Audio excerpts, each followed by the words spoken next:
संध्या के वालिद के इंतकाल के बाद उसके घर में कमाने वाला कोई नहीं था। संध्या अपनी माँ से कहने लगी कि अम्मा मैं कहीं नौकरी तलाश कर लेती हूँ। संध्या की माँ बोली तुम तो इतनी पढ़ी लिखी भी नहीं हो। संध्या बोली जो भी छोटा मोटा काम मिलेगा मैं कर लूँगी, सफाई वगैरह भी। अम्मा कहने लगी पहले तुम काम तो ढूंढ लो। संध्या काम तलाशने के लिए बाजार में घूमने लगी। वो एक दुकान पर गई और पूछने लगी बाजी आपके पास कोई काम है? उसने कहा नहीं है। बाजार में घूमते घूमते एक ब्यूटी पार्लर में आ पहुंची। आपा आपके पास कोई काम है क्या? क्या काम कर सकती हो तुम? तो संध्या बोली कोई भी छोटा मोटा काम, सफाई वगैरह। पार्लर वाली कहने लगी अभी तुम्हारी उम्र कम है, तुम नया काम सीख सकती हो। तुम कल से मेरे पार्लर पर काम पर आ जाओ। शुरू शुरू में तुम सफाई का काम कर लो और फिर धीरे धीरे पार्लर का काम भी सीख लेना। शुक्रिया आपा, आपका बहुत बहुत शुक्रिया। संध्या को काम मिल गया था। वो बहुत ज़्यादा खुश थी। घर आकर उसने ये सारा वाक़या अपनी वालिदा को बताया तो संध्या की माँ कहने लगी अच्छा है जो तुम्हें काम मिल गया, कम से कम अब हमें खाने की फिक्र तो नहीं रहेगी। अगले रोज संध्या पार्लर पहुंची। पहले उसने पार्लर की सफाई की और फिर बैठकर देखने लगी कि पार्लर वाली कैसे काम कर रही है। पार्लर वाली संध्या को छोटे मोटे काम देने लगी। कुछ रोज बाद पार्लर वाली ने संध्या को काम सिखाना शुरू कर दिया। ये स्ट्रेटनर है, ऐसे पकड़ते हैं इसे और इसका टेम्परेचर लो से मीडियम ही रखना है, हाई पर बाल जल सकते हैं।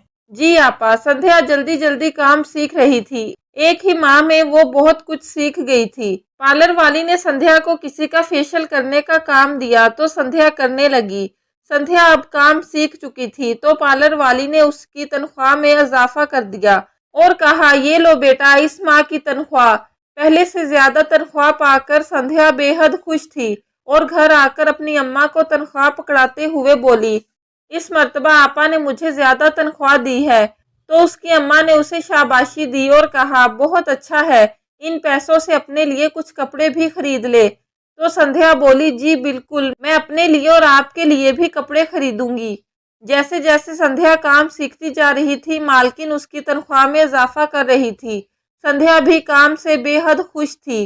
2 साल गुजर गए। एक रोज जब संध्या घर लौटी तो उसके घर पर कोई मेहमान आए हुए थे। संध्या की अम्मा ने बताया कि बेटा ये तेरे दूर के मामा जान हैं।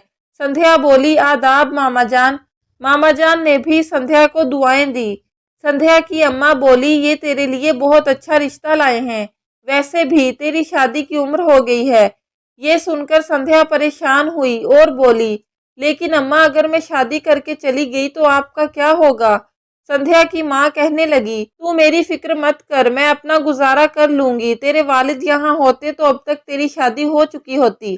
तेरे लिए अच्छा रिश्ता आया है, बस तू इससे इनकार मत कर। संध्या ने सोचा और फिर अपनी वालदा के कहने पर राजी हो गई। मामा जान ने बताया कि मुकेश एक फैक्ट्री में मुलाजमत करता है, 12,000 रुपये तनख्वाह है उसकी। संध्या को कोई कमी नहीं होने देगा। संध्या की माँ ने हाँ करते हुए कहा ठीक है, आप रिश्ते की बात कीजिए। कुछ दिन बाद संध्या को देखने मुकेश और उसके रिश्तेदार आए और मुकेश की मासी बोली बहन जी मुकेश के वालिदैन को गुजरे तो बहुत साल हो गए, मैं इसकी मासी हूँ, मैं ही इसका ख्याल रखती हूँ। मुकेश के पास अपना घर है और अच्छी नौकरी भी है। अगर आपको रिश्ता मंजूर हो तो फिर मुहूर्त देखते हैं। हमें मंजूर है, संध्या की माँ बोली। सब खुश थे। मुकेश और संध्या की शादी का मुहूर्त निकला था और कुछ माह बाद दोनों की शादी भी हो गई। शुरू शुरू में सब कुछ ठीक था। मुकेश संध्या का बहुत ख्याल रखता था। एक दिन संध्या ने पूछा आज आपके लिए क्या बनाऊं? तो मुकेश बोला आज तो इतवार है, आज मैं खाना बनाऊंगा। आप? संध्या हैरान होकर बोली आप बनाएंगे खाना? हाँ मैं बनाऊंगा। मुकेश ने खुशदिली से जवाब दिया मैं सालों से खाना बना रहा हूँ, मुझे सब कुछ आता है, तुम आराम फरमाओ। संध्या खुश थी कि उसे इतना अच्छा शौहर मिला है। उसकी खुशी दुगनी हो गई जब उसे इल्म हुआ कि वो हामिला है। कुछ रोज ऐसे ही गुजर गए और एक रोज मुकेश शराब पीकर घर आया। संध्या ने पूछा आपने शराब पी रखी है? तो मुकेश ने जवाब दिया कि हाँ, वो आज मेरे दोस्त की सालगिरह थी, उसने थोड़ी सी पिला दी। संध्या को मुकेश का शराब पीना अच्छा नहीं लगा। फिर तो ये हर रोज का काम हो गया था। मुकेश हर रोज शराब पीकर घर आने लगा और अब मुकेश और संध्या में अनबन होने लगी थी। संध्या ने कहा, आपको इतनी शराब नहीं पीनी चाहिए। मुकेश नशे में बोला, मैं अपने पैसों की पीता हूँ, तू कौन होती है मुझे नसीहत देने वाली। मुकेश ने गुस्से में संध्या को थप्पड़ मार दिया। संध्या हामला थी, लेकिन मुकेश उसे हर रोज मारा करता था। संध्या बहुत रोती और ऐसे ही वक्त गुजरता गया। 4 माह बाद संध्या ने घर छोड़ दिया और अपने मायके चली गई। उसने रोते हुए अपनी वालिदा को सब कुछ बता दिया। संध्या की माँ परेशानी से बोली, तेरी बेहतरी के लिए तेरी शादी की थी, मुझे क्या इल्म था कि तेरे साथ ये सब होगा। मुझे माफ कर दो बेटी, तुम अब उस शैतान के पास मत जाना, यहीं रह जाओ। संध्या अपनी माँ के घर में रुक गई। अगले रोज दोनों माँ बेटी गुफ्तगू कर रही थी। संध्या कहने लगी, अम्मा मैं सोच रही हूँ कि पार्लर की नौकरी फिर से ज्वाइन कर लूँ। संध्या की माँ बोली, नहीं बेटा, इस हालत में तुम नौकरी पर कैसे जाओगी, मैं ही कोई काम ढूंढ लेती हूँ। तभी संध्या को एक तरकीब सूझी। माँ, अगर मैं घर में ही पार्लर खोल लूँ तो मैं घर में अपना ख्याल भी रख पाऊंगी और आपको भी काम करने की ज़रूरत नहीं पड़ेगी। संध्या की माँ को ये आइडिया बहुत पसंद आया और कहने लगी, तुम ये बिल्कुल ठीक कह रही हो।